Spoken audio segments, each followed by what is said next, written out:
আল্লাহ রাব্বুল আলামিন বলেছেন, যখন তোমরা দেখবে মুমিনদের দুই দলের ভিতরে ঝগড়া ফাসাদ, দুই দলে ঝগড়া হচ্ছে, তোমরা তৃতীয় পক্ষ গিয়ে সেখানে মীমাংসা করে দিবে। আমার ভাইয়ের, আজকে সমাজের ভিতরে সমাজে সমাজে দ্বন্দ্ব, সামাজিক দ্বন্দ্ব, ধর্মীয় দ্বন্দ্ব, আবার রাজনৈতিক দ্বন্দ্ব আছে না নাই বলেন? আল্লাহর হাবিব সাল্লাল্লাহু আলাইহি সাল্লাম হাদিস শরীফের ভিতরে বলেছেন, আলা উখবিরুকুম বিআফদালা মিন দারাজাতিস সিয়ামি ওয়াস সালাতি ওয়াস সাদাকা। হে আমার সাহাবীরা শোনো, তোমাদের কি আমি কি নামাজের চেয়ে, রোজার চেয়ে, দান সৎকার চেয়ে উত্তম একটি আমলের সংবাদ দেব না?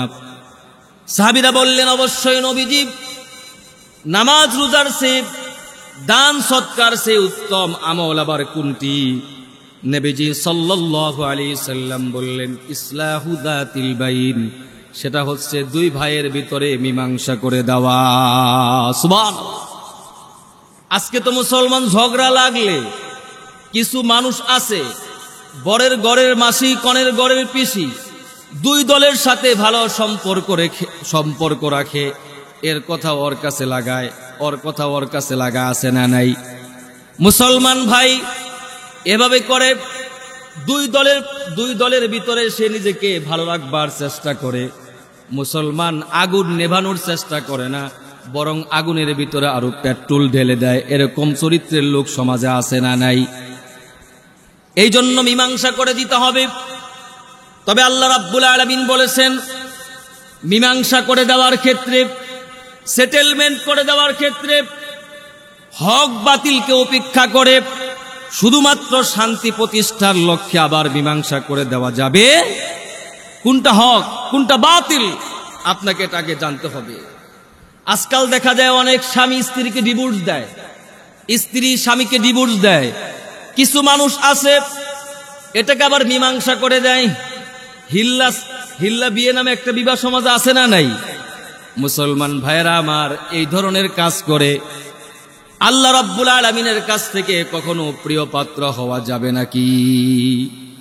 এই জন্য বন্ধুগণ, সব সময় ভালো কাজ করতে হবে, মীমাংসা করে দিতে হবে। তবে অবশ্যই স্বামী এবং স্ত্রীর ভিতরে যদি ঝগড়া লাগে, নেতার ভিতরে যদি দ্বন্দ্ব লাগে, পিতামাতা এবং সন্তানের ভিতরে যদি ঝগড়া লাগে, মীমাংসা করে দেওয়ার দরকার আছে না নাই? জোরাজে বলেন। তালাক দিয়ে দিছে, বিয়ে না দিয়েই, খুলওয়াত না হয়ে আরেকজনের সাথে নির্জন বাস করে নাই। কিছু মানুষ আছে স্বামী স্ত্রীর ভিতরে এলাকার সালিশ বসে চেয়ারম্যান মেম্বার ডেকে দুইজনের ভিতরে মীমাংসা করে দেয়। এটা হলো ইসলাম? এটাকে সাপোর্ট করছে? তারা বলে যে ঝগড়া তো হুজুর রাগের কারণে দিয়ে ফেলছি, একটু মিটিয়ে দিলাম, মীমাংসা করে দিলাম। এটা হচ্ছে আমার আপনার বিশ্লেষণ, কিন্তু আল্লাহর বিশ্লেষণ এটা নয়। এই বিয়ে কোনো ক্রমেই সম্ভব নয়। আবার এটাকে বিয়ে দিতে হবে, যার কাছে বিয়ে দেবে তার সাথে নির্জনে বাস করতে হবে, তাকে খুলওয়াত করতে হবে। তাহলেই মুসলমান এই মেয়েটাকে, সে যদি ইচ্ছে করে আবার তাকে তালাক দিয়ে দেয়, ডিভোর্স দিয়ে দেয়, তারপরে সে বিবাহ করতে পারে। ঠিক কিনা বলেন? এটাই হচ্ছে শরীয়তের বিধান। এই জন্য ভাইয়েরা আমার, মীমাংসা করে দেওয়ার নীতি রাখতে হবে। আল্লাহর হাবিব সাল্লাল্লাহু আলাইহি ওয়াসাল্লাম বলেছেন, লাম ইয়াকদিব মান নামা বাইনা ইসনাইন লিইসলিহা। মীমাংসা করে দেওয়া এত বড় একটা ফজিলতের কাজ। দুইজনের ভিতরে ঝগড়া লাগছে, আপনি যদি মুসলমান একটু বাড়িও যদি বলেন কথা, একটু মিথ্যা কথাও বলেন, একজনের সাথে আরেকজনের খুব দ্বন্দ্ব ঝগড়া, একজন আরেকজনকে দেখতেই পারেন, আপনি মিলিয়ে দেবেন, বলবেন ভাই তুমি যে তার ব্যাপারে তোমার অন্তরে এত খারাপ ধারণা পোষণ করতেছ, আসলে সে কিন্তু তোমাকে এতটা খারাপ জানে না, সে তোমাকে ভালোবাসে। এভাবে যদি আপনি একটু বাড়িও বলেন, মিথ্যার আশ্রয় নেন, ইসলাম এটাকে মুসলমান সাপোর্ট করেছে। এই জন্য মিলিয়ে দিতে হবে। রাজি আছেন তো ইনশাল্লাহ ভাই? শ্রেষ্ঠ সদকা কি? শুধু টাকা পয়সা দেওয়া, দান খয়রাত করা, এটাই শ্রেষ্ঠ সদকা নয়। রাসূল পাক সাল্লাল্লাহু আলাইহি সাল্লাম বলেছেন, আফদলুস সাদাকা ইসলাহু যাতিল বাইন। সবচেয়ে উত্তম দান, উত্তম সাদাকা হচ্ছে দুই ভাইয়ের ভিতরে মীমাংসা করে দেওয়া। সুবহানাল্লাহ বললেন না? আর আমাদের অবস্থা হচ্ছে গাড়ির ভিতরে দেখা যায় কন্ট্রাক্টর, আবার যাত্রীর ভিতরে যখন ঝগড়া লাগে কিছু মানুষ পিছন থেকে বলতে থাকে হাত থাকতে আবার মুখ কিসের রে, বইটা থাকতে আবার মুখ কিসের, ঠিক কিনা বলেন? বইটা থাকতে আবার মুখ কিসের, লাগা বইটা দিয়ে লাগা, আছে না? এই প্রকৃতির লোক আগুন ধরিয়ে দিল। এগুলো করা যাবে? তাহলে সমাজে শান্তি আসবে ভাই? মীমাংসা করে দিতে হবে। আল্লাহ রাব্বুল আলামিন ঝগড়া মুক্ত, কলহ মুক্ত সমাজ আল্লাহ রাব্বুল আলামিন আমাদেরকে দান করেন, পড়ুন আমিন। রাসূল পাক সাল্লাল্লাহু আলাইহি সাল্লাম বলেছেন, যারুল মিরাআ ফাইন্নাল মুমারিয়া লা আশফাউ লাহু ইয়াউমাল কিয়ামা। তোমরা ঝগড়াকে পরিহার করো। Don't quarrel with each other, I won't recommend for them in the day of judgment. ফাইন্নাল মুমারিয়া লা আশফাউ লাহু ইয়াউমাল কিয়ামা। আল্লাহর হাবিব সাল্লাল্লাহু আলাইহি সাল্লাম বলেন, যারা ঝগড়া বিবাদ করবে কিয়ামতের দিন মুসিবতের সময় তাদের জন্য আমি রাসূল পাক সাল্লাল্লাহু আলাইহি সাল্লামের কোনো সুপারিশ থাকবে না। জোরে জোরে বলেন নাউজুবিল্লাহ।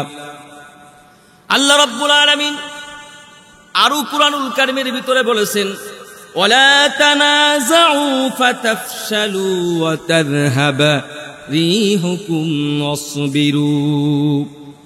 আল্লাহ পাক বলেন, don't quarrel with each other, তোমরা ঝগড়া বিবাদ করবে না। কারণ তোমরা যদি ঝগড়া বিবাদে লিপ্ত হয়ে যাও তোমরা উইক হয়ে পড়বে, দুর্বল হয়ে পড়বে, তোমাদের ভিতর থেকে বাতাস বেরিয়ে যাবে, পাম বেরিয়ে যাবে। কে বলছেন ভাই? তোমরা হবে ছন্ন ছাড়া, তোমরা হবে শক্তি ছাড়া। এই জন্য বন্ধুগণ আমাদেরকে এক হয়ে থাকতে হবে, নেক হয়ে থাকতে হবে, সকলে মিলেমিশে এক জামাতবদ্ধ হয়ে থাকার দরকার আছে না নাই? আজ থেকে এই সিদ্ধান্ত, এই ডিসিশন আমরা নিতে পারবো তো ইনশাল্লাহ, যে ঝগড়া বিবাদের ভিতরে আমরা নাই। রাজি আছেন তো ইনশাল্লাহ? আল্লাহ পাক আমার প্রত্যেকটি মুসল্লিকে কবুল করেন, পড়ুন আমিন।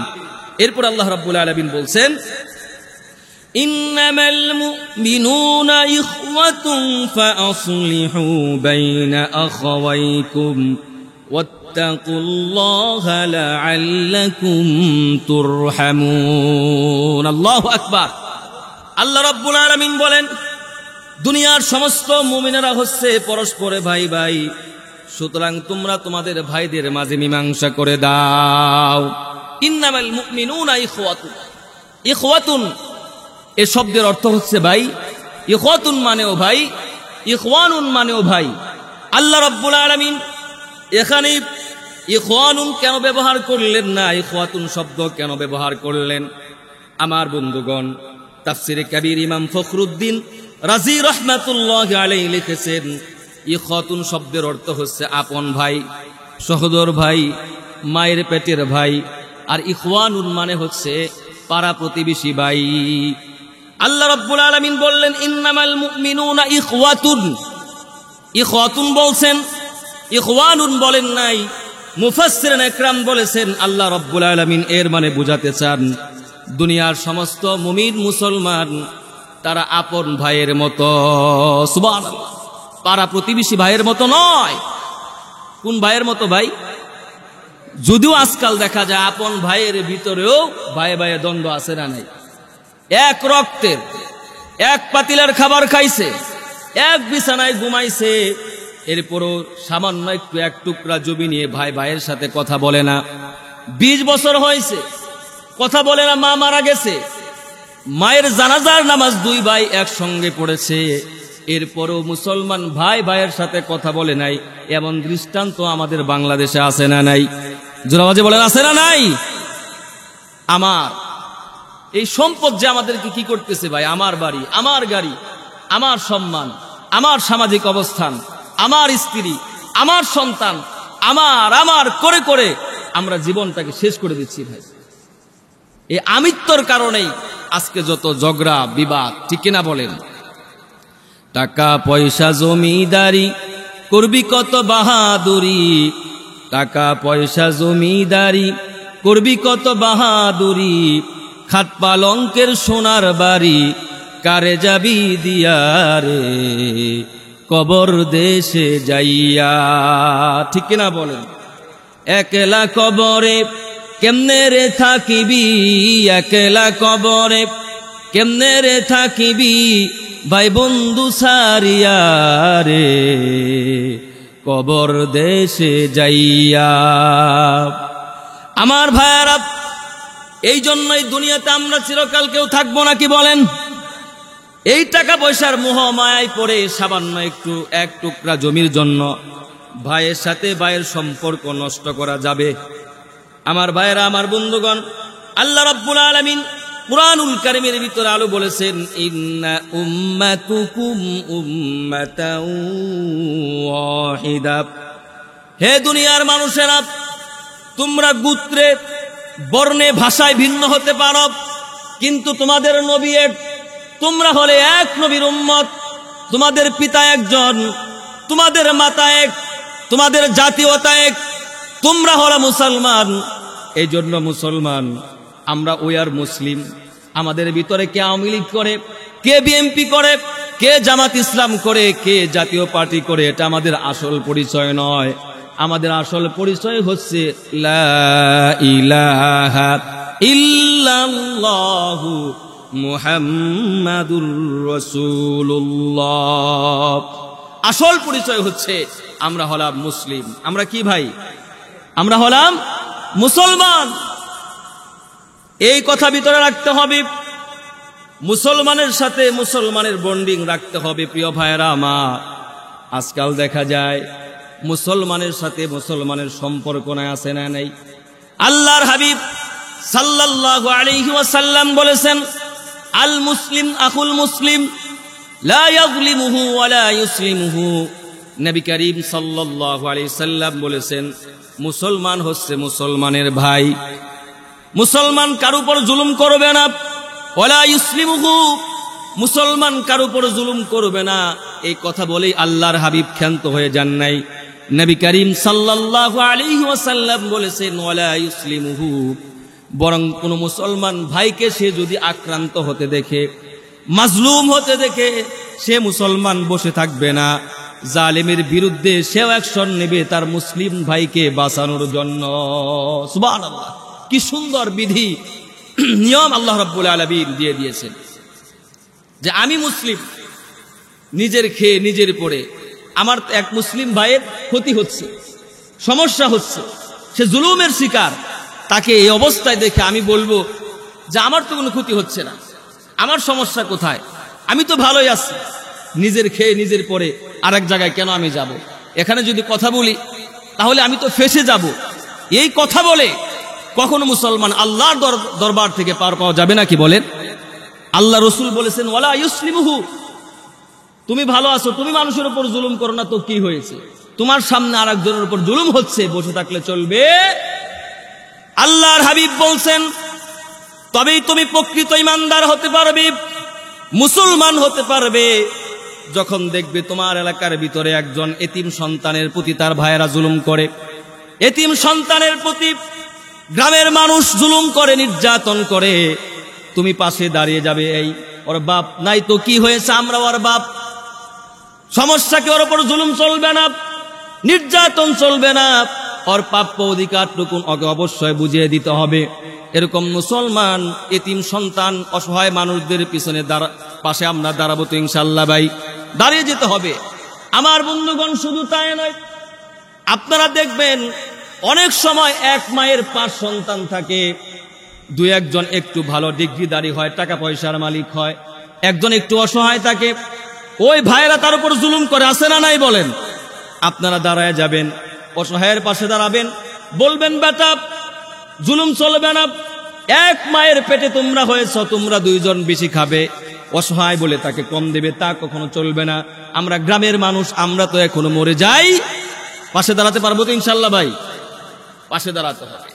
কিন্তু আমাদের অবস্থা হচ্ছে, আমাদের ভিতরে আমরা যে মুসলমান, মনুষ্যত্ব বোধটুকু আমাদের ভিতরে নাই। আজকাল দেখা যায় প্রিয় ভাইয়ারা আমার, রাস্তাঘাটে অনেক সময় দেখি বাস অ্যাক্সিডেন্ট হয়, কার অ্যাক্সিডেন্ট হয়, গাড়ি ছিটকে মুসলমান রাস্তার পাশে পড়ে থাকে, মুখোমুখি সংঘর্ষ আছে না নাই? যাত্রী এক পাশে পড়ে আছে, কেউ আহত হয়েছে, কেউ নিহত হয়েছে। মুসলমান ভাইয়ারা আমার, আমরা এমন মুসলমান হয়েছি, তাদের পাশে তো দাঁড়াই না, বরং কিছু মুসলমান নামদারি নরপশু আছে, তারা মুসলমান, তাদেরকে হসপিটালে নিয়ে যাওয়ার পরিবর্তে তাদের মোবাইল পকেট থেকে মোবাইল বের করে নিয়ে যায়, মানি ব্যাগ বের করে নিয়ে যায়, এরপরে হাতের ঘড়ি খুলে নিয়ে যায়। এরকম প্রকৃতির লোক আছে না নাই? জোর আওয়াজে বলেন, আছে না নাই? শাসা করে আরেকটা গাড়ি চলে যায়, ড্রাইভার দেখলো তার পাশেই একটা গাড়ি অ্যাক্সিডেন্ট হয়েছে, অনেক মানুষ আহত অবস্থায় আছে, গাড়ি থামায় না, শাসা করে চলে যায়।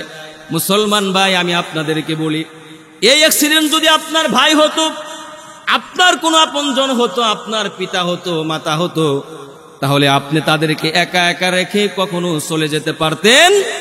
পারতাম আমরা? বলেন ভাই, আমরা বুঝিই নাই আসলে ইসলামটাকে। রাসূল পাক সাল্লাল্লাহু আলাইহি সাল্লাম এই জন্যই তো বলেছেন, আল মুমিনুনা আর-রাজুলি ওয়াহিদিন ইনিস্তাকা আইনুহু ইস্তাকা কুল্লুহু ইনিস্তাকা রাসুহু ইস্তাকা কুল্লুহু। গোটা পৃথিবীর সমস্ত মুমিন মুসলমান হচ্ছে এক দেহের মতো। যেমনি ভাবে পায়ের ভিতরে যদি ইনিস্তাকা আইনুহু ইস্তাকা কুল্লুহু, কোনো মানুষ যদি চোখের ভিতরে মুসলমান আঘাত পায়, তার গোটা দেহের ভিতরে কিন্তু যন্ত্রণা শুরু হয়ে যায়, ঠিক কিনা বলেন?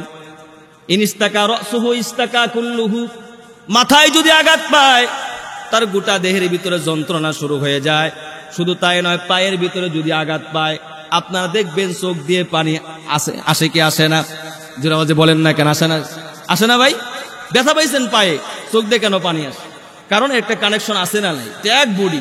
আল্লাহ রাব্বুল আলামিন এজন্যই বলেছেন, গোটা পৃথিবীর সমস্ত মুমিন মুসলমান হচ্ছে এক বডির মতো। পৃথিবীর যে কোনো প্রান্তরে, ইরাকে, আফগানে, বসনিয়া, চেচনিয়া, গুজরাট, ফিলিস্তিন, কাশ্মীর, লেবানন, যেখানে মুসলমান নির্যাতিত হবে, নিপীড়িত হবে, মুসলমান পৃথিবীর আনাসে কানাসে যেখান থেকে এগুলো দেখবে জুলুম, সে চেষ্টা করবে কিভাবে তাদেরকে রেস্কিউ করা যায়, উদ্ধার করা যায়, এই সমস্ত জালেমদের হাত থেকে মাজলুমদেরকে কিভাবে রক্ষা করা যায়, সে চেষ্টা করতে থাকবে এবং আল্লাহ তাআলার কাছে দুই চোখের পানি ঝরিয়ে ঝরিয়ে কান্নাকাটি করতে থাকবে। রাজি আছেন তো ইনশাআল্লাহ ভাই আমার? এটাই হচ্ছে ইসলামের ভ্রাতৃত্ব। আল্লাহ রাব্বুল আলামিন আমাদেরকে শিখালেন। প্রিয় ভাইরা আমার, এই ভ্রাতৃত্ব তিন ধরনের হয়। একটা হচ্ছে মানবতার ভাই, একটি হচ্ছে দ্বীনি ভাই, আরেকটি হচ্ছে রক্তের ভাই। মানবতার ভাই সবাই হতে পারে, মুসলমানও হতে পারে, কাফের মুশরিকও হতে পারে। মুসলমান ভাইয়েরা আমার, আরেকটা হচ্ছে ব্লাড কানেকশনের ভাই, রক্তের ভাই। আরেকটা হচ্ছে মুসলমান দ্বীনি ভাই, মুসলমানের ভাই, মুসলিম ভাই। এই সম্পর্কটা হচ্ছে সবার উপরে, সর্বাগ্রে, সর্বোচ্চে, একেবারে সবার উপরে মুসলমান উঁচু লেভেলের। এই জন্য আপনাদেরকে একটা উদাহরণ দিলে আপনারা বুঝবেন। হযরতে আবু বকর সিদ্দিক রাদিয়াল্লাহু তাআলা আনহু এবং তার সন্তান আব্দুল্লাহ কাবাগরের দরজার পাশে একবার বসে আছেন। বসে বসে গল্প করতেছেন। আব্দুল্লাহ বলে, আব্বাজান, বদরের ময়দানে, বদরের যুদ্ধে আপনি কিন্তু আমার চোখের সামনে তিনবার পড়েছিলেন। হযরত আব্দুল্লাহ তখনও তিনি ইসলাম কবুল করেন নাই, এই যুদ্ধের পরে তিনি ইসলাম কবুল করছেন।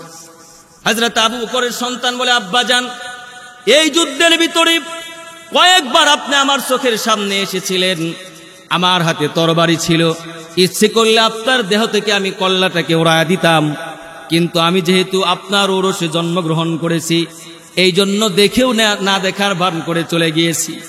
হযরত আবু বকর সিদ্দিক বললেন, শোনো আমার সন্তান, তুমি আমাকে ছাড় দিয়েছ, আমার জন্য তুমি স্যাক্রিফাইস করেছ, কিন্তু আমি আবু বকর যদি একটা বারের জন্য তোমাকে চোখের সামনে পাইতাম, সবার আগে তোমার দেহ থেকে আমি কল্লাটাকে উড়াইয়া দিতাম। আল্লাহু আকবার।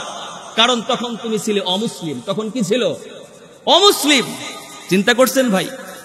তাহলে রক্তের সম্পর্কের চেয়েও দ্বীনি সম্পর্ক, মুসলমানের সম্পর্ক, মুসলমানের সাথে মুসলমানের যে ভাইয়ের সম্পর্ক, দ্বীনি ভাইয়ের সম্পর্ক, এটা আরো উঁচু লেভেলের সম্পর্ক। সুবহানাল্লাহ বলে। এই সম্পর্ক কে করে দিয়েছে? এই কোরআন আমাদেরকে এক সুতোই গেঁথে দিয়েছে, ঠিক কিনা বলেন? এই কোরআন আমাদেরকে এক সুতোই গেঁথে দিয়েছে। পৃথিবীর আনাচে কানাচে যে যেখানে আমরা থাকি না কেন, আমরা হলাম মুসলিম ভাই। আমরা অনেক সময় বলি, ও আমার দেশি মানুষ, অমুক আমার জেলার মানুষ, অমুকে আমার থানার মানুষ, এরকম একটা টান আছে না নাই? ইসলাম মুসলমান এখন এগুলো কখনো সাপোর্ট করে নাকি বলেন? সবাই ভাই ভাই, সমান সমান। জেলার মানুষ, থানার মানুষ, দেশি যে একটা প্রথা আছে, এগুলো বলে স্বজন প্রীতি করা, নিজের গ্রামের মানুষকে, এরপরে নিজের জেলার মানুষকে, থানার মানুষকে চাকরির ক্ষেত্রেও প্রায়োরিটি দেওয়া, বন্ধুত্বের ক্ষেত্রেও প্রায়োরিটি দেওয়া, তারপরে পরামর্শ নেওয়ার ক্ষেত্রেও নিজের বন্ধু বান্ধব আত্মীয় স্বজনকে প্রায়োরিটি দেওয়া, এটা ইসলাম কখনো সাপোর্ট করে? আল্লাহ রাব্বুল আলামিন আমাদেরকে বুঝবার তৌফিক দান করেন, করুন আমিন।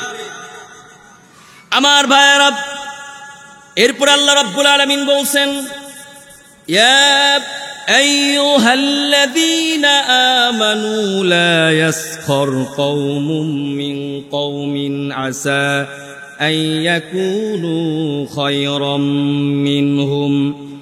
আল্লাহ রাব্বুল আলামিন বলেন, ইউ হু হ্যাভ বিলিভ, হে বিশ্বাসীগণ, তোমরা কখনো মানুষকে উপহাস করে কথা বলো না, তোমরা মানুষকে কখনো তুচ্ছ তাচ্ছিল্য করে কথা বলো না।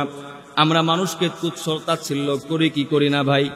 জোরাওয়াজে বলে, করি না আমরা ভাই? আমাদের সমাজের ভিতরে মানুষকে ছোট করে কথা বলা যেমন নাকি আসিফ, আল্লাহ রাব্বুল আলামিন স্পষ্ট ঘোষণা করেছেন।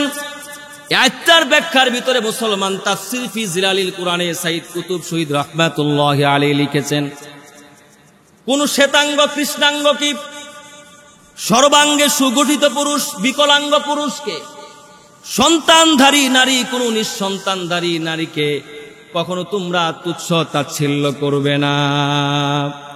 অনেক সময় দেখা যায় সুন্দর মানুষ কালো মানুষকে একটু তুচ্ছ তাচ্ছিল্য করে, আসে না নাই? ভালো মানুষ, তার হাত পা ভালো, ল্যাংরা মানুষকে কানা লুলা ল্যাংরা বলে গালি দেয়, আসে না নাই? আবার মুসলমান ভাইয়ারা আমার, এই যে সমাজের ভিতরে এগুলো আছে, আল্লাহ রাব্বুল আলামিন এগুলো আমাদেরকে নিষেধ করে দিলেন যে এগুলো করা যাবে না। অনেক মানুষের দেখা যায়, অনেক শাশুড়িরা এটা বেশি করে, ছেলের বউয়ের সন্তান হয় না, বাঞ্জা বলে গালি দেয়, আছে না নাই বলেন? একসঙ্গে মেয়ে বিবাহ হয়েছিল, তার বান্ধবীরও বিবাহ হয়েছিল একসাথে, দেখা গেছে তার বান্ধবীর সন্তান হয়েছে, তার সন্তান হয় নাই। এই যে এমনিতেই তো তার অন্তরের ভিতরে যন্ত্রণা আছে না নাই, কষ্ট আছে না নাই? শাশুড়ি যখন আবার বাঞ্জা বলে, আবার যখন অলক্ষণে বলে, কুলক্ষণে বলে, খারাপ কপালে বলে, তখন তার অন্তরের ভিতরে তো আরো দাও দাও করে আগুন জ্বলে ওঠে, ঠিক না বলেন? সন্তান দেওয়ার মালিককে, জোরা বলেন না ভাই? সন্তান না দেওয়ার মালিককে, ছেলে দেওয়ার মালিককে, মেয়ে দেওয়ার মালিককে, না দেওয়ার মালিককে? দুষ্কার দুষ আল্লাহ, পিচ্ছি বলছে, দুষ আল্লাহর না, ফয়সালা কার বলেন ভাই? সিদ্ধান্ত কার? জোরাওয়াজে বলেন, সিদ্ধান্ত কার? আল্লাহ রাব্বুল আলামিনের। এই জন্য মনোক্ষুণ্ণ হওয়া যাবে না, মানুষকে তুচ্ছ তাচ্ছিল্য করা যাবে না। পদের বড়াই আছে আমাদের সমাজে। আমরা বলি, দুই বন্ধু মিলে এক স্কুলে পড়াশোনা করেছে প্রাইমারি লেভেলে, দেখা যায় এক বন্ধু বিসিএস ক্যাডার হয়ে যায়, ডাক্তার ব্রিগেডিয়ার ইঞ্জিনিয়ার হয়ে যায়। গ্রামে আসলে বন্ধুর সাথে চলে না, বলে ও তো দারোয়ান, ও তো দফতরি, আছে না নাই বলেন? ও তো হচ্ছে একজন পিয়ন, ওর সাথে চলা যাবে না, ওর সাথে চললে আমার সম্মান হানি হবে। এগুলো করা যাবে? আমার বন্ধুগণ, শুধু তাই নয়, আমাদের সমাজের ভিতরে বংশের বড়াই আছে না নাই? বলে আমরা খান বংশের মানুষ, ভূয়া বংশের মানুষ, চৌধুরী বংশের মানুষ, কত বংশ, ব্যানার্জি, চ্যাটার্জি, এলার্জি, আছে না নাই বলেন ভাই? বাপ দাদা 14 গোষ্ঠী ছিল মুসলমান ব্যাপারী বংশ। টাকা পয়সা বেশি হলেই গরু জবাই করে, গরু জবাই একটা দিয়ে মুসলমান এলাকার মানুষদেরকে দাওয়াত দিয়ে ব্যাপারী বংশ কাটায়া নাম রাখে চৌধুরী বংশ, আছে না নাই? এরকম খবরও আমাদের সমাজে আছে না নাই? জোরাজ বলেন, আছে না নাই? আছে। 14 গোষ্ঠী ছিল ব্যাপারী বংশ, টাকা পয়সা হয়েছে, এখন নামটা বললে জানে কেমন কেমন লাগে। এই বংশের পরিচয় এখন তারা দেয় চৌধুরী বংশ, আছে না নাই? এই পৃথিবীর বুকে কোন মানুষ যদি বংশের বড়াই করতে পারতো, একজন মানুষের জন্য বংশের বড়াই করা জায়েজ, এটা আমার কথা নয়। পৃথিবীর বিখ্যাত তাফসির, শ্রেষ্ঠ তাফসির, তাফসির ইবনে কাসিরের ভিতরে আসছে, কারিম ইবনুল কারিম ইবনুল কারিম ইবনুল কারিম, তিনি হচ্ছেন হযরত ইউসুফ আলাইহিস সালাতু ওয়াস সালাম। সুবহানাল্লাহ বললেন না? ইউসুফ ইবনে ইয়াকুব ইবনে ইসহাক ইবনে ইব্রাহিম। কারণ ইউসুফ আলাইহিস সালাম তিনি নিজেও একজন নবী ছিলেন, তিনার বাবা একজন নবী, এরপরে তিনার বাবা একজন নবী, তিনার বাবা একজন নবী। সুবহানাল্লাহ বলেন। পৃথিবীতে বংশের বড়াই যদি কেউ কারো জন্য জায়েজ হয়ে থাকে, কোন নবীর জন্য জায়েজ? জোরে বলেন না ভাই, কোন নবীর জন্য? ইউসুফ আলাইহিস সালাতু ওয়াসসালামের জন্য, আর কারো জন্য বংশের বড়াই করা জায়েজ। এরপর আল্লাহ পাক বলছেন ওয়ালা নিসাউম মিন নিসাইন আসা আইয়াকুন্না খায়রাম মিনহুন। আল্লাহ পাক প্রথমে বললেন দুনিয়ার সমস্ত মানুষদেরকে তোমরা কেউ কাউকে উপহাস করবে না, মুমিনদেরকে বললেন। আবার এক্সেপশনাল আলাদাভাবে ভাইয়েরা আমার মহিলাদেরকে আল্লাহ রাব্বুল আলামিন আলাদাভাবে বলতেছেন, ও দুনিয়ার মহিলারা তোমরা কেউ আরেকজনকে উপহাস করবে। তার মানে কি? মহিলাদেরকে আল্লাহ পাক আবার আলাদাভাবে বলতেছেন। মুমিনদের ভিতরে মহিলারা আছে না নাই বলেন? মুমিনদের ভিতরে পুরুষও আছে, মহিলাও আছে। আবার আল্লাহ রাব্বুল আলামিন মহিলাদেরকে আলাদাভাবে বলতেছেন, মহিলারা তোমরা একজন আরেকজনকে উপহাস করো। কারণ হচ্ছে মুসলমান, পুরুষে পুরুষে ঝগড়া লাগলে বের হয় রক্ত, আর মহিলায় মহিলায় যদি ঝগড়া লাগে বের হয় গোপন তথ্য। ঠিক কিনা বলেন? সব বলে দেয়, 14 গোষ্ঠী কে কি করছে, গোপনে যা কিছু হয়েছে সব বলে দেয়। এই জন্য আল্লাহ রাব্বুল আলামিন আমাদের মা বোনদেরকে আবার আলাদা করে বলতেছেন যে মেয়েরা তোমরা কিন্তু কেউ কাউকে উপহাস করবে। আমার ভাইয়ারা, মানুষকে নিয়ে কখনো তুচ্ছ তাচ্ছিল্য আমরা করব না।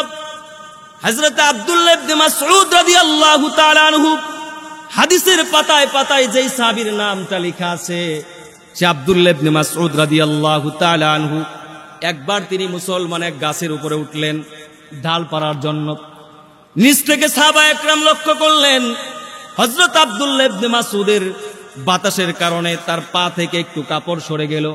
ওনার 2 পায়ের নলা খুব চিকন ছিল, এই জন্য সাহাবা একরাম হেসে দিলেন। আল্লাহর হাবিব বিষয়টা লক্ষ্য করলেন, বললেন আমার সাহাবীরা তোমরা কেন হাসলে? আমার আব্দুল্লাহ ইবনে মাসউদের পাটাকে কে বানাইছে? জোরে আওয়াজে বলেন না কেন, কে বানাইছে? তোমরা তার পায়ের নলা চিকন দেখে হাসলে, তোমরা কি জানো আমার আব্দুল্লাহ ইবনে মাসউদের পায়ের ওজনটা কেমন হবে? এই 2 পায়ের দামটা কেমন তোমরা কি জানো নাকি? উহুদের কিয়ামতের ময়দানে উহুদ পাহাড়ের চেয়েও আমার আব্দুল্লাহ ইবনে মাসউদের 2 পায়ের ওজন বেশি হবে। সুবহানাল্লাহ, আমলের দিক দিয়ে বেশি হবে। এই জন্য উপহাস করা যাবে না, চেহারা দিয়ে কখনো মানুষের বিচার। আপনারা হযরত বেলালের কথা শুনেন নাই? ইসলাম যখন আন্তর্জাতিক পরিমণ্ডলে পৌঁছে গেল, আল্লাহর হাবিব সাল্লাল্লাহু আলাইহি সাল্লামকে পরামর্শ দেয়া হলো, ইয়া রাসূলুল্লাহি ইয়া হাবিবাল্লাহি, ইসলাম যেহেতু এখন আন্তর্জাতিক পরিমণ্ডলে পৌঁছে গিয়েছে, সুতরাং নবীজি বেলালের কণ্ঠস্বর তো আর ভালো না, তেমন ভালো না। বেলাল তো উঁচু বংশের মানুষও নয়, দেখতে এত সুন্দর নয়, সুতরাং আমাদের একটু পরিবর্তন করা উচিত। মসজিদের নববীর মুয়াজ্জিন চেঞ্জ করা উচিত। নবী করিম সাল্লাল্লাহু আলাইহি সাল্লামকে সাহাবা একরাম যখন বারবার কথাটা বললেন, নবীজি আমলে নিলেন। তবে রাসূল করিম সাল্লাল্লাহু আলাইহি সাল্লামের ব্যক্তিগত পার্সোনাল সেক্রেটারি ছিলেন হযরত বেলাল রাদিয়াল্লাহু তাআলা আনহু। পার্সোনাল সেক্রেটারি থেকে আল্লাহর হাবিব বেলাল হযরত বেলালকে বাদ দিলেন না, শুধু বলে দিলেন বেলাল আগামী কাল থেকে মসজিদে নববীতে তুমি আর আজান দেবে, তুমি আর আজান দিবে না। হযরত বেলাল রাদিয়াল্লাহু তাআলা আনহু নবী করিম সাল্লাল্লাহু আলাইহি সাল্লামের মুখ থেকে কথা শুনবার পরে মসজিদে নববীতে চলে গেলেন। ওই সময় তো মুসলমান পাকা ছিল না, ছিল কাঁচা। কাঁচা ফ্লোরের ভিতরে, মাটির ভিতরে হযরত বেলাল মুসলমান গড়াগড়ি খাচ্ছে। একবার ওই পাশে যায় আর একবার এই পাশে আসে, চোখের পানি ঝেড়ে ঝেড়ে কান্নাকাটি করে। আওয়াজ মুসলমান 7 আসমান ভেদ করে আল্লাহ রাব্বুল আলামিনের আরশে আজিমে চলে গেছে। জোরে বলেন সুবহানাল্লাহ।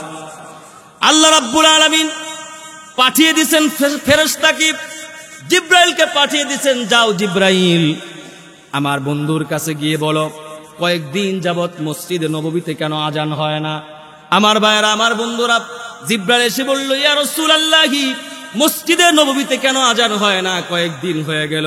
আল্লাহর হাবিব অবাক হয়ে গেলেন, কয়েকদিন ধরে বেলালের সে উঁচু বংশের মানুষ আজান দেয়, সুন্দর কণ্ঠের মানুষ আজান দেয়, সুন্দর চেহারার মানুষ আজান দেয়, তুমি আবার কি বলো? হযরত জিব্রাইল বললেন, ইয়া রাসূলুল্লাহি আল্লাহ রাব্বুল আলামিন বলেছেন আবার যেন বেলালকে মুয়াজ্জিনের পদে বহাল করা হয়।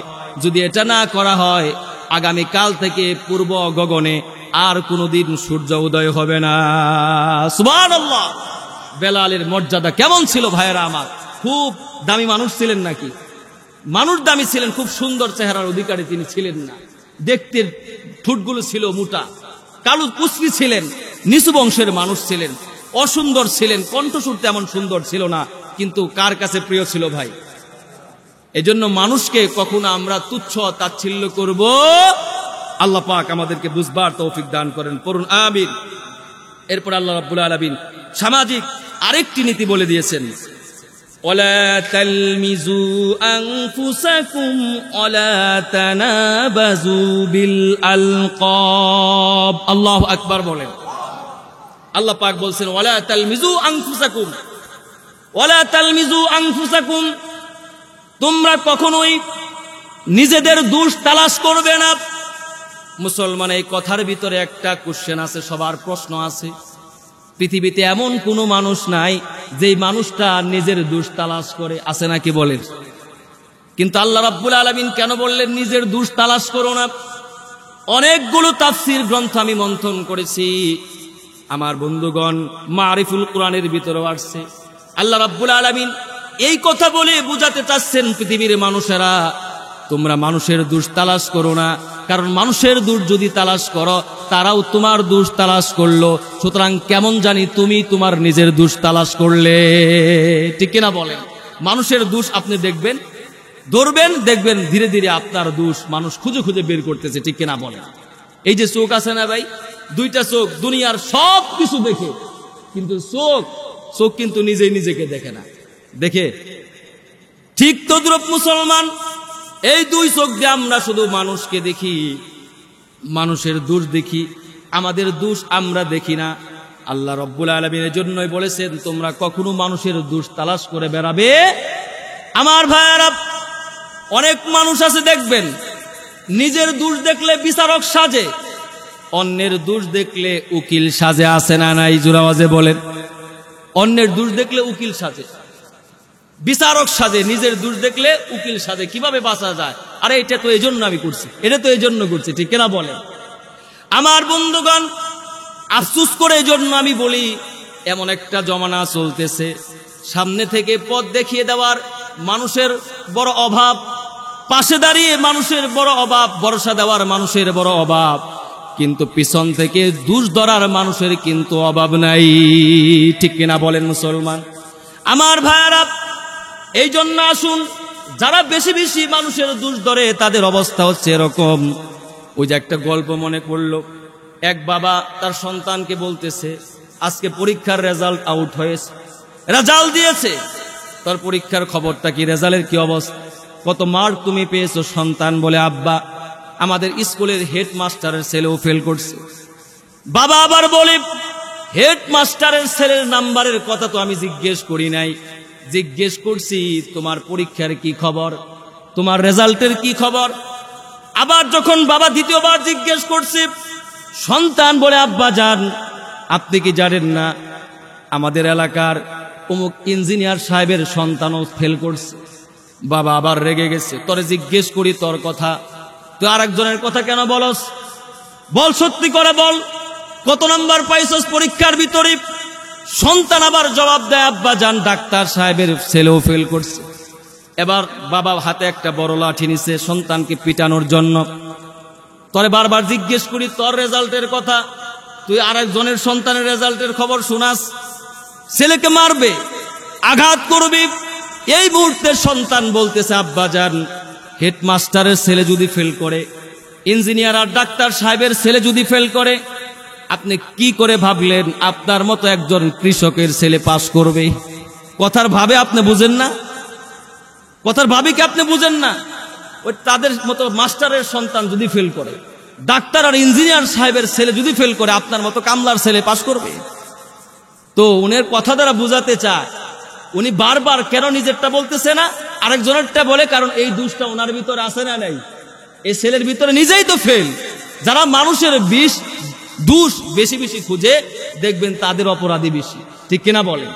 রাসূল পাক বলছেন ইদা ক্বালার রাজুলু হালাকান নাসু ফাহুয়া আহলাকুহুম, যেই সমস্ত মানুষ বলে অমুকে ধ্বংস হয়ে গেছে, অমুকের চরিত্র খারাপ, অমুকে ভালো না, তমুকে ভালো না, আল্লাহর হাবিব সাল্লাল্লাহু আলাইহি সাল্লাম বলেছেন এই লোকটার জীবন ধ্বংস হয়ে যাবে।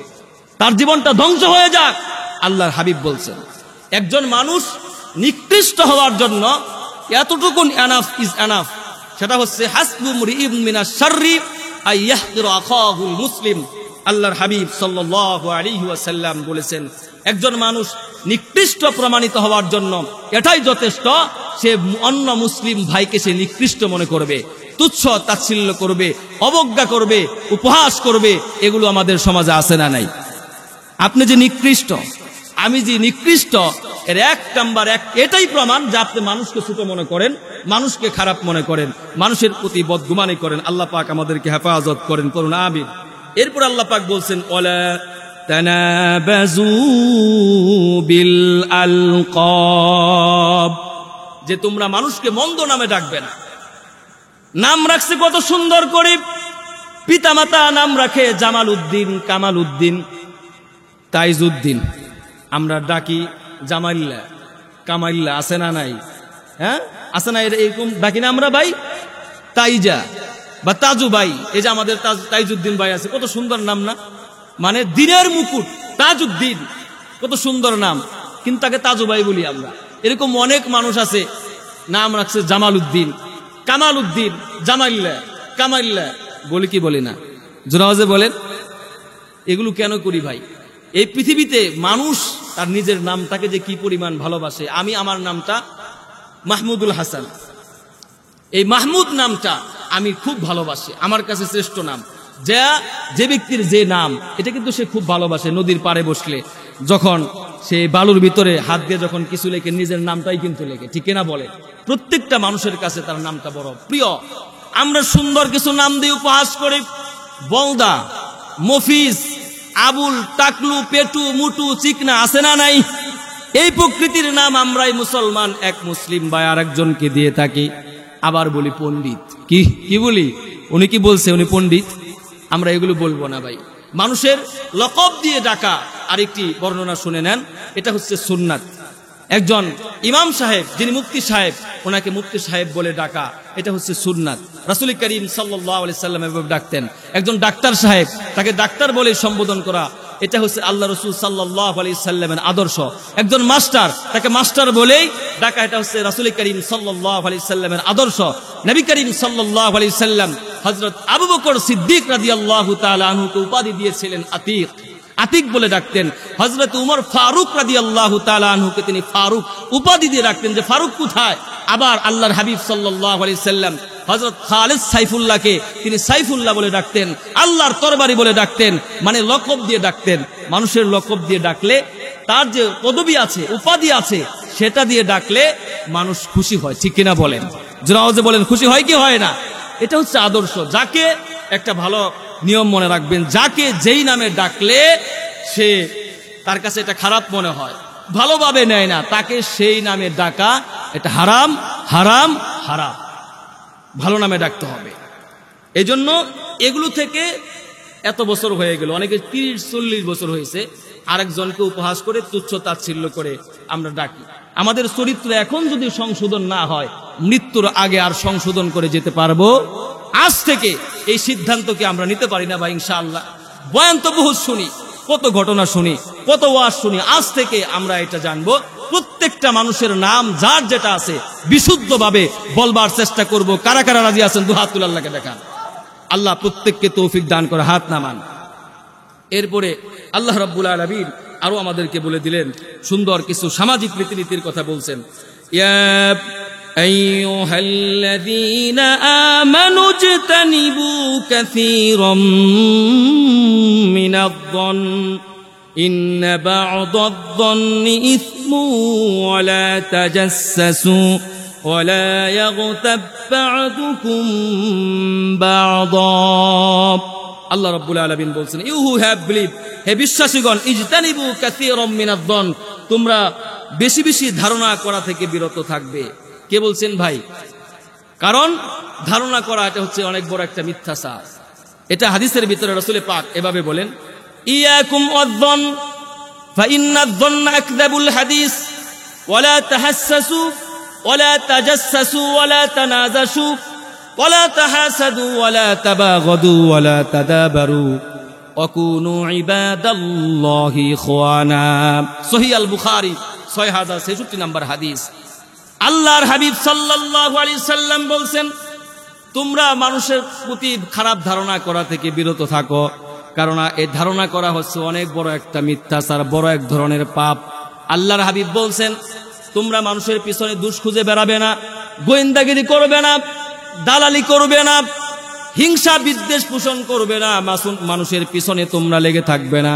ওয়াকুনু ইবাদাল্লাহি ইখওয়ানা, বরং তোমরা পরস্পরে ভাই হয়ে যাও। তোমরা মুসলমান কি হয়ে যাও? ভাই হয়ে যাও। প্রিয় ভাইয়েরা, আমার একটা হাদিস শুনেন। মানুষকে ভালোবাসা, আবার সেই ভ্রাতৃত্বের কথায় আসলো। এটা আবু দাউদ শরীফের বর্ণনা। ইন্না মিন ইবাদিল্লাহি লা উনাসাম্মাহুম বিআম্বিয়া ওয়ালা শুহাদা ইয়াগবিতুহুমুল আম্বিয়া ওয়াশ শুহাদা ইয়াউমাল কিয়ামাহ। আল্লাহর হাবিব সাল্লাল্লাহু আলাইহি ওয়াসাল্লাম বললেন, কিয়ামতের দিন, মুসিবতের সময় আমার কিছু উম্মত থাকবে যারা নবী হবে না, শহীদ হবে না। তারা এমন কিছু মানুষের মর্যাদা দেখে এতটাই অভিভূত হয়ে যাবে, তারা অবাক হয়ে যাবে, জিজ্ঞেস করবে যে এরা তো নবীও নয়, শাহাদাত বরণ করে না, এরপরও আল্লাহ রাব্বুল আলামিন তাদেরকে এত মর্যাদা কেন দান করেছেন? নবী করিম সাল্লাল্লাহু আলাইহি সাল্লাম কি সাহাবীরা প্রশ্ন করলেন, নবীজি, যেহেতু তারা নবীও হবে না, আবার শহীদও হবে না, এরপরও নবীদের চেয়ে শহীদদের চেয়ে আল্লাহ রাব্বুল আলামিন এত বড় মর্যাদা কাদেরকে দেবেন? নবীজি বললেন, বিরুহিল্লাহি বিগাইরি। আল্লাহর হাবিব সাল্লাল্লাহু আলাইহি ওয়াসাল্লাম বলেছেন, তাহাব্বু বিরুহিল্লাহি আরহাবিম বাইনাহুম, যে তারা একে অপরের আত্মীয় ছিল না, কেউ কাউকে সম্পদও দেয় নাই, রক্তের কানেকশনও নাই, এরপরও শুধুমাত্র আল্লাহ রাব্বুল আলামিনের জন্য একজন আরেকজনকে ভালোবাসতো।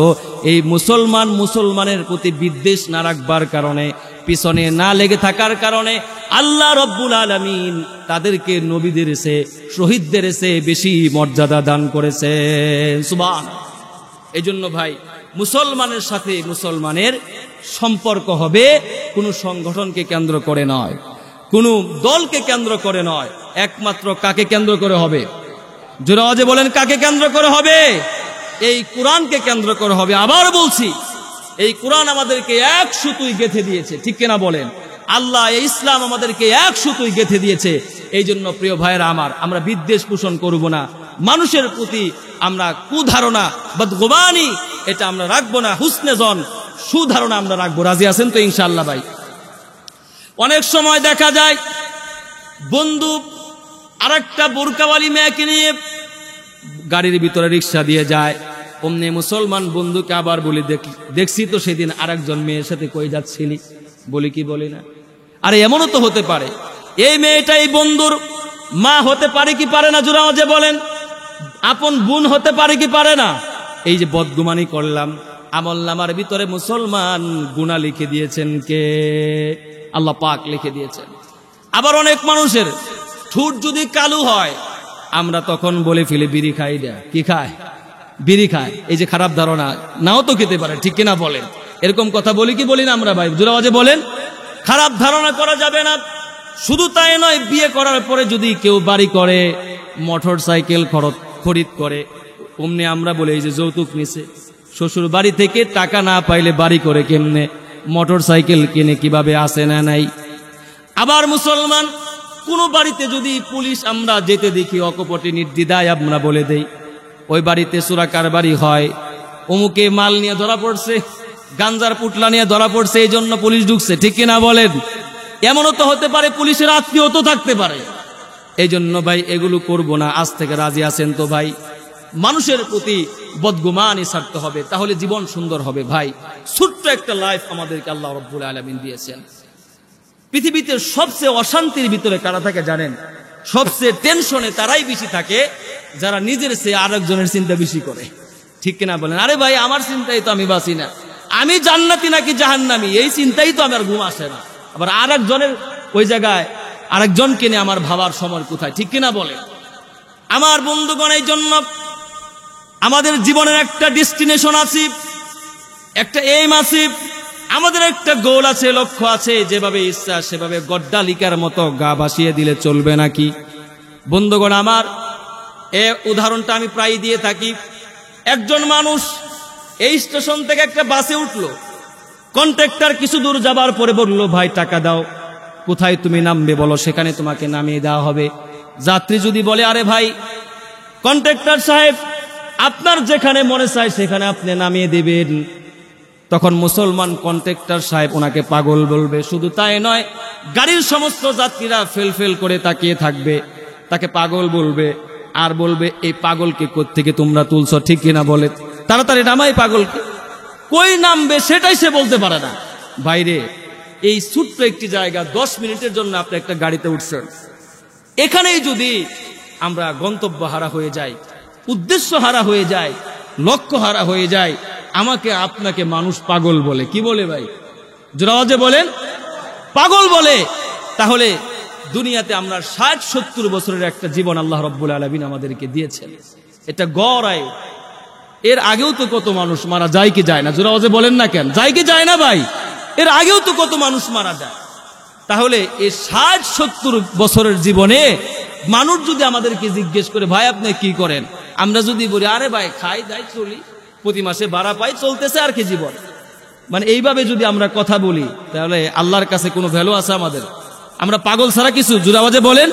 আমাদের উদ্দেশ্য হচ্ছে আল্লাহ পাক ইবাদতের জন্য সৃষ্টি করেছেন। ওমা খলাকতুল জিন্না ওয়াল ইনসা ইল্লা লিয়াবুদুন। আমাদেরকে একমাত্র সৃষ্টি করা হয়েছে মানুষ এবং জিনকে কার দাসত্ব করার জন্য, কার গোলামি করার জন্য। এই জন্য ভাইরা আমার, মানুষের দোষ এগুলো করা যাবে। আল্লাহ রাব্বুল আলামিন আরো বলছেন, ওয়ালা ইয়াগতাব বা'দুকুম বা'দা আইয়ুহিব্বু আহাদুকুম আন ইয়াকুলা লাহমা আখিহি মাইতান ফাকারিহতুমু ওয়াত্তাকুল্লাহা ইন্নাল্লাহা তাওয়াবুর রহিম। আল্লাহু আকবার। আল্লাহ রাব্বুল আলামিন বললেন, তোমরা গীবত করবে না। কার কথা জোরে আওয়াজে বলেন? গীবত কাকে বলা হয়? যিকরুকা আখাকা বিমা ইয়াকরাহু। গীবত কিন্তু সত্য। গীবত কি ভাই? গীবত জিনিসটা সত্য, এরপরেও মুসলমান এটা বলা যাবে না কারো অবর্তমানে, কারো অগোচরে, কারো অনুপস্থিতিতে। যিকরুকা আখাকা বিমা ইয়াকরাহু, এমন কথা যে লোকটার অগোচরে বললে, তার ব্যাপারে এমন একটা কথা বললেন কোন মানুষের ব্যাপারে, যেই কথাটা তার সামনে বললে সে অসন্তুষ্ট হতো, সে শুনলে অসন্তুষ্ট হতো। এই কথাটাই তার অনুপস্থিতিতে যদি আপনি বলেন, এটাই হচ্ছে গীবত। করছি কিন্তু কাজ ঠিকই। যদি এটা করে থাকে আর আপনি তার অবর্তমানে যদি বলে থাকেন বা আমরা বলে থাকি, তাহলে এটা হবে গীবত। আর যদি এই কাজটা সে না করে থাকে, জোর করেই যদি আমরা বলি, এটা হচ্ছে আরো বড় পাপ, এটা হচ্ছে অপবাদ, এটা হচ্ছে তুহমাত। আল্লাহ পাক এই তুহমাত থেকেও, গীবত থেকেও আমাদেরকে রক্ষা করেন। জুড়ে পড়েন আমিন। এই জন্য ভাই, এই যে গীবত, আল্লাহ রাব্বুল আলামিন এই আয়াতের একটা ব্যাখ্যার ভিতরে একখানা ঘটনা আসছে। ঘটনা হচ্ছে এই যে রাসূল করিম সাল্লাল্লাহু আলাইহি সাল্লামের কাছে দুইজন মহিলা গেল। দুইজন মহিলা যাওয়ার পর তাদের পেটে অত্যন্ত ব্যথা। নবী করিম সাল্লাল্লাহু আলাইহি সাল্লামের কাছে সাহাবী জানালো, ওগো আল্লাহর পয়গম্বর, দুইজন মহিলা আসছে, প্রচন্ড পেটের ভিতরে ব্যথা, আপনি যদি পারমিশন দেন তাহলে তারা রোজাটা ভাঙতে পারে। নবী করিম সাল্লাল্লাহু আলাইহি ওয়াসাল্লাম বললেন, না না, আমি এই অনুমতি দিতে পারি না, বরং এই পেয়ালাটা তুমি নিয়ে যাও, তাদের দুজনকে তুমি সেখানে বমি করতে বলো। দুজন মহিলা বমি করলো। বমি করার পরই দেখা গেল দুজনের পেটের ভিতর থেকে মুসলমান রক্ত বের হলো, কাঁচা গোশত বের হলো। মহিলাদের পেটের ব্যথা ভালো হয়ে গেল। তারা অবাক হয়ে গেল, এই রক্ত তো আমরা পান করি না আজকে সেহরির ভিতরে, রক্ত তো খাই নাই, গোশত দিয়ে তো কয়েকদিন যাবত খাই নাই, গোশত কোত্থেকে আসলো, রক্ত কোত্থেকে আসলো? আল্লাহর হাবিব সাল্লাল্লাহু আলাইহি সাল্লাম বলেছেন, তোমরা একজন অপরজনের গীবত করেছ, আর একজন শুনছো, শুধুমাত্র সম্মতি প্রকাশ করছো। এজন্য কুরআনুল কারীমে আল্লাহ পাক বলছেন, ইউহিব্বু আহাদুকুম আইয়াকুলা লাহমা আখিহি মাইতান ফাকারিহতুমু, যে কোন মানুষ যদি কার কোন ভাইয়ের গীবত করে, এটা যেন সে মৃত ভাইয়ের গোশত খেলো। কি খেলো ভাই? মৃত ভাইয়ের গোশত খেলো। আল্লাহ পাক গীবত থেকে হেফাজত করেন। তবে আরেকটি ভুল ধারণা আছে, গীবতকে কেন্দ্র করে একটা ব্যাড কনসেপ্ট আছে আমাদের মস্তিষ্কে, সেটা হচ্ছে কয়েকটি ক্ষেত্রে আবার গীবত করাও জায়েজ, এবং শুধু করা জায়েজ নয়, এটা ওয়াজিবও বটে, ফরজও বটে। আপনারা অবাক হবেন সেই ক্ষেত্রগুলো কি কি জানার দরকার আছে না নাই? ধরুন সাপোজ কোন কোন ক্ষেত্রে আপনি গীবত করতে পারবেন। একজন লোক জালেম, মানুষের উপর জুলুম করে, নির্যাতন করে, কিন্তু কেউ তাকে কিছু বলতে পারে না তার ক্ষমতার দাপটে। এখন মুসলমান আপনি জানেন যে এই লোকটা শুধুমাত্র অমুক লোককে ভয় করে, অমুক নেতাকে। এখন আপনি তার ব্যাপারে তাকে পানিশমেন্ট দেওয়ার জন্য, অ্যালার্ট করার জন্য, তার সে বড় নেতাকে তাকে বাঁচানোর জন্য মুসলমান ভাই বড় নেতাকে তার কৃতকর্ম সম্পর্কে জানাতে পারবেন। এটাও যদিও তার অগোচরে আপনি তার ব্যাপারে কথা বলবেন, কিন্তু আপনার আমল নামায় এটা গীবত লেখা হবে। বুঝাতে পারলাম কি ইনশাআল্লাহ ভাই? আবার এরকম আছে যে কোনো আলেম যদি, আমরা অনেক ক্ষেত্রে বলে থাকি যে হুজুররা গীবত করে, তাদের কাছ থেকে কি শুনুন ভাই?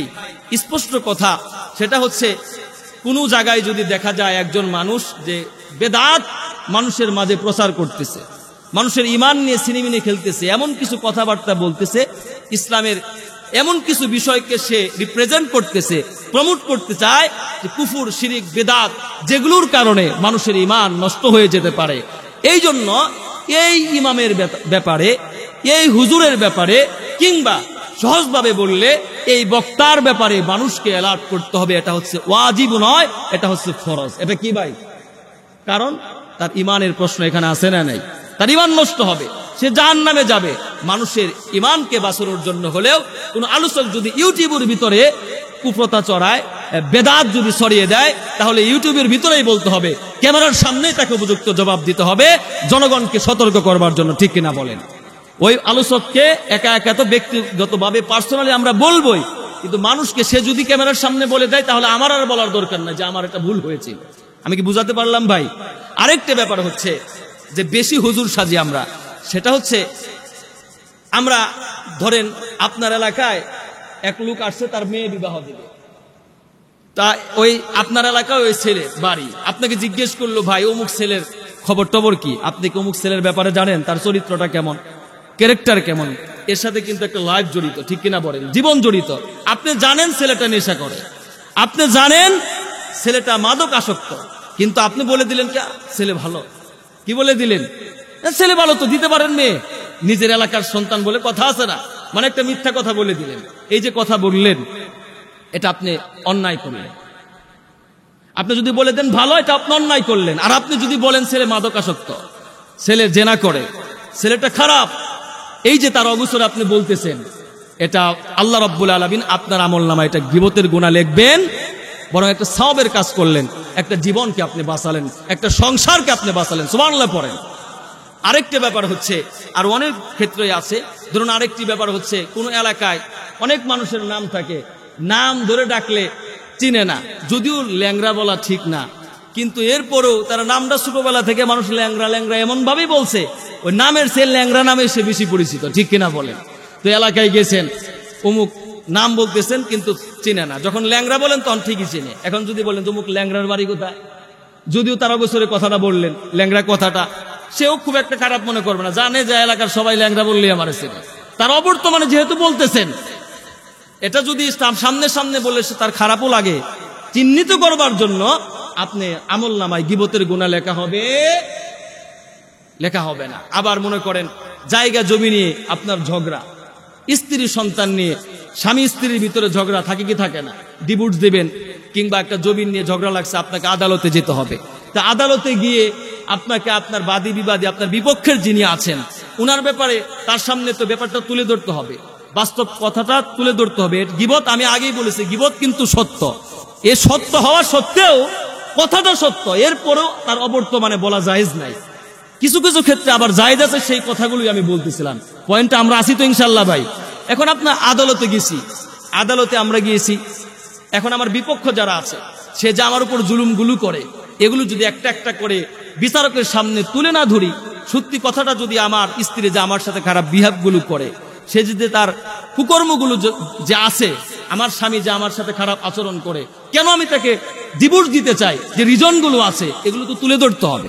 যদিও তার অবর্তমানে বলতেছি, স্বামীর অনুপস্থিতিতে, আমার বিপক্ষের অনুপস্থিতিতে, অবর্তমানে, এরপরও এগুলো গীবত হিসেবে গুনাহ হবে না। আল্লাহ রাব্বুল আলামিন লিখবেন না আপনার আমল নামায়। আরেকটি ব্যাপার আমাদেরকে জানতেই হবে, গীবত হচ্ছে, এটা হচ্ছে এমন একটি গুনাহ, দিনদার মানুষের প্রিয় গুনাহ হচ্ছে গীবত। দিনদার মানুষের কি গুনাহ ভাই? জোনাওয়াজে বলেন, শয়তান জানে এদেরকে সুদ খাওয়ানো যাবে না, ঘুষ খাওয়ানো যাবে না, নামাজ থেকে, মসজিদ থেকে এদেরকে বের করা যাবে না, সুতরাং এদেরকে গীবতের ভিতরে ঢুকায় দাও।